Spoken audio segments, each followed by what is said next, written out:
The excitement in the studio was palpable. As Prince Harry made his way onto the stage of Jimmy Kimmel Live, the audience erupted into applause. But there was an underlying tension in the air. Known for his candid opinions and unapologetic stance on royal life, Prince Harry's appearance on the show promised to be anything but ordinary. Kimmel, always the gracious host, smiled broadly and welcomed Harry with a warm handshake. The two exchanged pleasantries, and the interview began in a light-hearted manner. Jimmy opened with a few jokes about Harry's new life in California, his transition from royal duties to a more private life, the challenges of being a public figure. The crowd laughed politely. It was clear that everyone was waiting for the conversation to take a more serious turn. Asterisk. It didn't take long for the first curveball to be thrown. When Kimmel asked about Harry's recent memoir, Spare, and the controversial revelations it contained, Harry's demeanor shifted. He paused, and then with remarkable calm said, "My book was never meant to be an attack on anyone. It's my truth, my experience. If people are uncomfortable with that, maybe they should ask themselves why."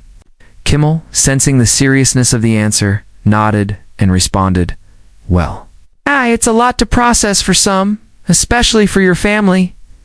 Harry didn't flinch. "It's a lot to process for me too," he said quietly. The audience was transfixed, knowing that the moment the prince started talking about his family, things could quickly escalate. Asterisk, the conversation took a more uncomfortable turn when Kimmel, trying to keep things light, asked about the media's portrayal of Harry and his wife, Meghan Markle. "The press can be brutal, right? I mean, it's not easy being in your shoes," Kimmel said with a half-smile. Harry, however, was not smiling. "Brutal doesn't even begin to cover it," he replied sharply. "What the media did to my wife, what they continue to do, eyes beyond comprehension. And it wasn't just the press. It was the institution, the people I thought would support us. They allowed it to happen, and they stood by while it did." Kimmel seemed taken aback. But he pressed on, trying to soften the tone. "But isn't that what comes with the territory when you're in the public eye? Isn't it part of the deal when you marry into the royal family?" he asked. Asterisk. Harry's response was immediate and direct. "No, it isn't. There is a difference between public scrutiny and outright harassment. What my wife went through, what we both went through, wasn't part of the deal. It wasn't something we signed up for." The audience shifted uncomfortably in their seats. Kimmel, who was known for his humor and quick wit, suddenly seemed less at ease. The conversation was no longer just a casual chat. It was becoming a confrontation. Jimmy tried to bring the conversation back to safer ground, asking Harry about his life now, his work with charities, and his new role as a father. But Harry wasn't ready to shift gears. "I've learned a lot over the past few years," he said. "But the most important lesson is this. You can't continue to play a game where the rules are rigged against you."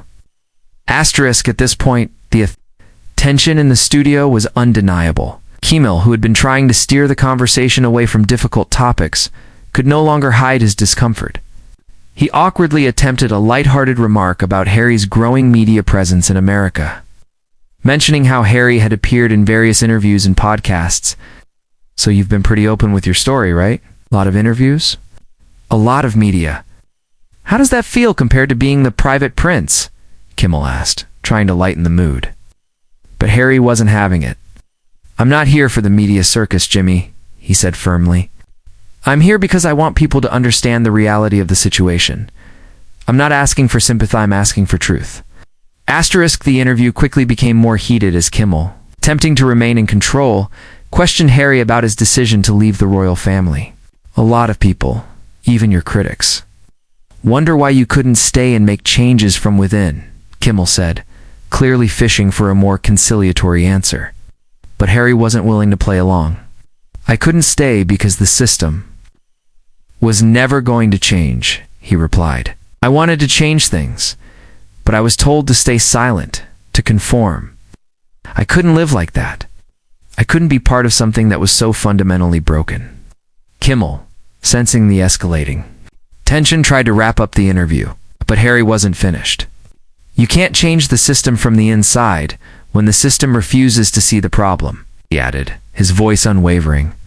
Asterisk, the mood in the studio had gone from uncomfortable to downright tense. Kimmel, visibly flustered, made an attempt to shift the conversation again, suggesting they move on to something more lighthearted. All right. Let's talk about your life in California. How's the weather treating you? He asked, desperately trying to regain control. Harry, his expression serious, shook his head. I'm not here to talk about the weather, Jimmy. I'm here to talk about something much more important than that. The silence that followed was deafening. Kimmel, who was known for his quick comebacks and banter, had no words.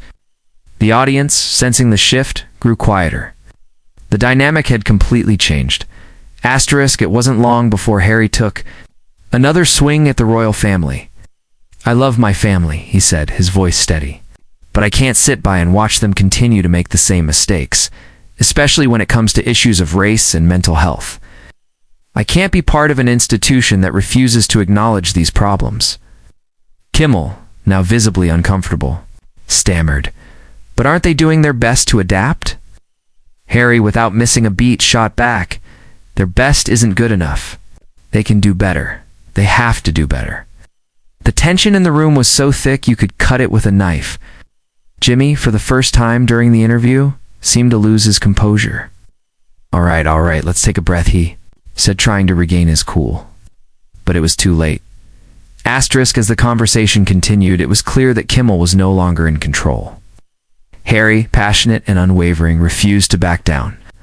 I'm not here to apologize for speaking my truth, he said, his tone firm. I'm not here to make people feel comfortable. I'm here to make them think.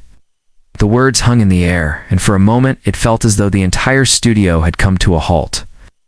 There was no laughter, no applause, just the sound of Harry's voice cutting through the silence. Kimmel, realizing the interview had reached a boiling point, looked to the producers for guidance. But there was no turning back now. Asterisk. And then, without warning, Kimmel announced, "We're going to have to cut this short." The audience, stunned by the abruptness of the decision, sat in stunned silence.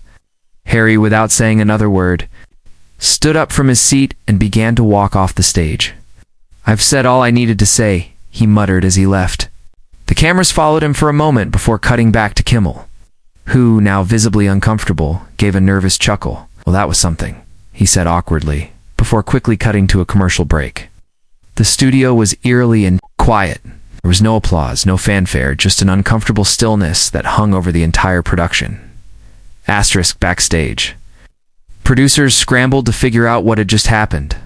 Some were reportedly in shock, while others speculated that the decision to cut the interview short had been made well in advance.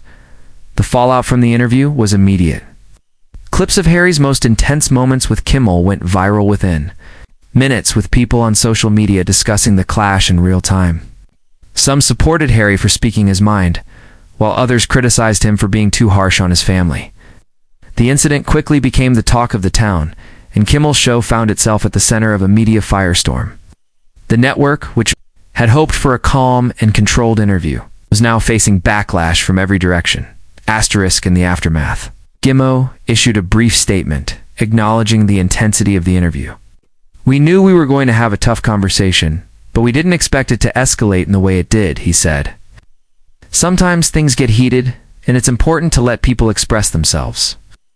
The show's ratings spiked, but so did the controversy. Some viewers praised Kimmel for letting Harry speak his truth, while others condemned him for not reining in the interview sooner. Regardless of the public response, one thing was clear. The interview had crossed a line, and it would forever be remembered as one of the most explosive moments in late-night television history.